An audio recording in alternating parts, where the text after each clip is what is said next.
墨西哥导演艾方索·科朗 （Alfonso Cuarón） 今天凭借半自传黑白片《罗马》（Roma） 拿下奥斯卡最佳外语片与最佳摄影奖，并第2度获封奥斯卡最佳导演。他将获奖殊荣归给墨西哥。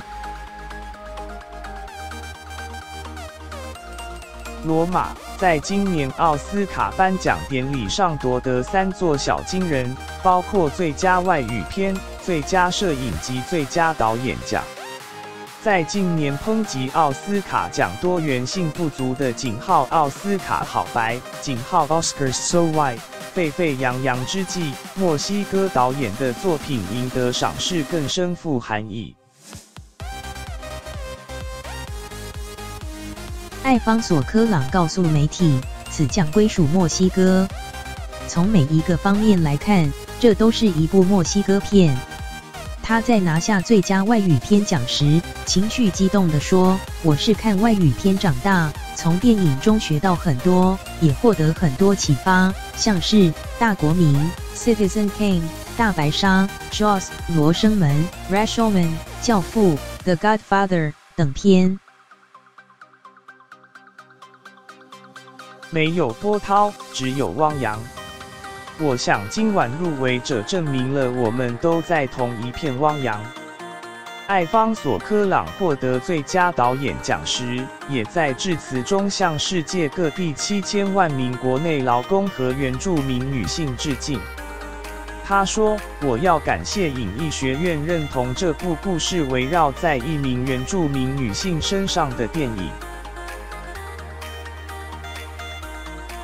艾方索·科朗的才华现在已成传奇，很少有导演能像他一样在一部片中身兼多职，集编剧、导演、摄影于一身。艾方索·科朗的职涯起起伏伏，他1991年靠杰出的《爱在歇斯底里时》（Solo con tu pareja） 出世提升，在本片成功后便搬到美国。虽然最初在好莱坞表现并不出色，但在2004年的《哈利波特：阿兹卡班的逃犯》（Harry Potter and the Prisoner of Azkaban） 中，艾方索·科朗替这个系列片注入新生及活力，获许多影评及影迷盛赞为《哈利波特》8部系列片中最好的一部。艾方索·科朗2014年3月2日靠太空史诗惊悚片《地心引力》（Gravity） 赢得奥斯卡最佳导演奖，成为首位获得这项殊荣的墨西哥导演，创下奥斯卡新页。《